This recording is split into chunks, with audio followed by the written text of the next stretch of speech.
안녕하세요. 혹시 어제 저녁 먹고 나서 밤새 속이 더부룩해서 잠 못 이루신 적 있으신가요? 요즘 20대부터 60대까지 정말 많은 분들이 소화불량으로 고생하고 계세요. 그냥 체한 거겠지 하고 넘어가시는 분들도 많은데요. 과연 정말 단순한 불편함일까요? 오늘은 소화불량에 대해 제대로 알아보겠습니다. 왜 생기는 건지, 언제 병원에 가야 하는 건지, 그리고 집에서 할 수 있는 관리법까지 차근차근 설명드릴게요. 소화불량은 왜 생길까? 먼저 소화불량이 왜 생기는지부터 알아볼게요. 의학적으로는 크게 두 가지로 나눠서 봅니다. 첫 번째는 기능성 소화불량이에요. 검사에도 특별한 병은 없는데 위가 예민하게 반응하거나 위장 운동이 제대로 안 되는 경우죠. 실제로 소화불량의 70% 이상이 이 경우에 해당해요.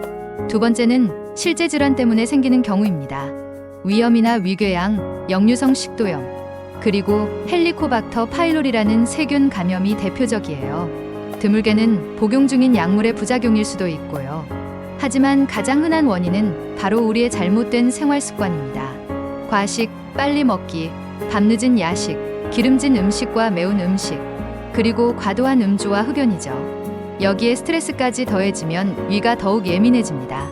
그런데 정말 중요한 건 언제 병원에 가야 하는지 아는 거예요. 다음 증상들이 하나라도 있다면 절대 미루지 마시고 바로 병원에 가세요. 첫째, 특별한 이유 없이 체중이 급격히 줄어드는 경우. 둘째, 토요를 하거나 검은색 변을 보는 경우. 셋째, 음식을 삼키기 어렵거나 목에 걸리는 느낌이 계속되는 경우. 넷째, 반복적인 구토와 함께 심한 빈혈 증상이 나타나는 경우.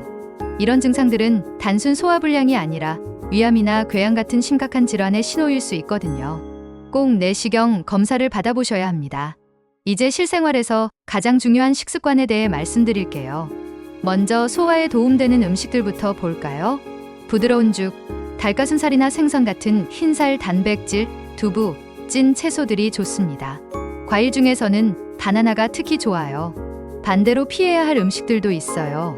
치킨이나 돈가스 같은 기름진 튀김류, 맵고 짠 자극적인 음식, 탄산음료, 커피, 그리고 술은 위에 부담을 줍니다. 하지만 음식만큼이나 중요한 건 어떻게 먹느냐예요.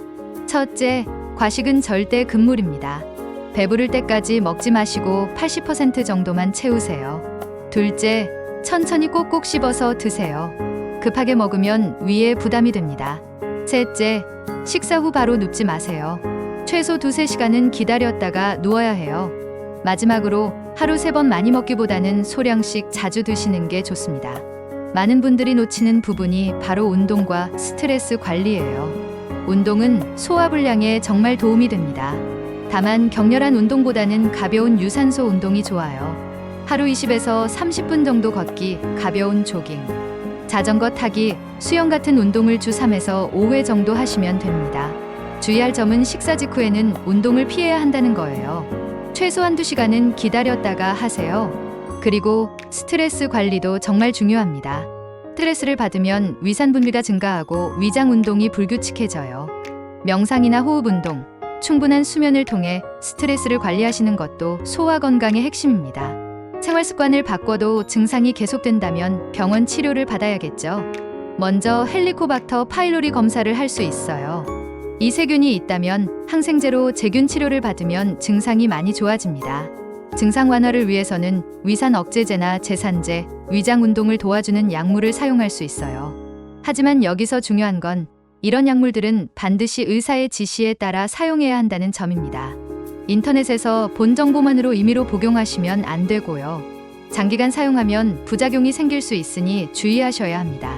마지막으로 스스로 실천할 수 있는 사주관리법을 알려드릴게요. 1주차에는 식사일기를 써보세요. 언제, 무엇을, 얼마나 먹었는지 기록하면서 금연금주도 시작하세요. 2주차에는 본격적으로 식단을 조절해보세요. 기름지고 자극적인 음식을 줄이고 소화에 좋은 음식 위주로 드시기 시작하세요. 3주차에는 필요하다면 단기간 제산제를 사용해보시고 증상이 어떻게 변화하는지 확인해보세요. 4주차에는 전체적인 개선 상태를 평가해보시고 만약 여전히 증상이 지속된다면 병원 진료를 받으시면 됩니다. 오늘 말씀드린 내용들 정리해드리면 소화불량은 작은 생활습관 변화만으로도 충분히 좋아질 수 있습니다. 하지만 위험 신호가 있거나 4주 이상 지속된다면 꼭 병원에 가셔야 한다는 점 잊지 마세요. 여러분 모두 올바른 생활 습관과 식습관으로 건강을 유지하도록 하세요. 오늘 영상이 도움이 되셨다면 구독과 좋아요 눌러주세요. 다음에도 유용한 정보로 찾아뵙겠습니다.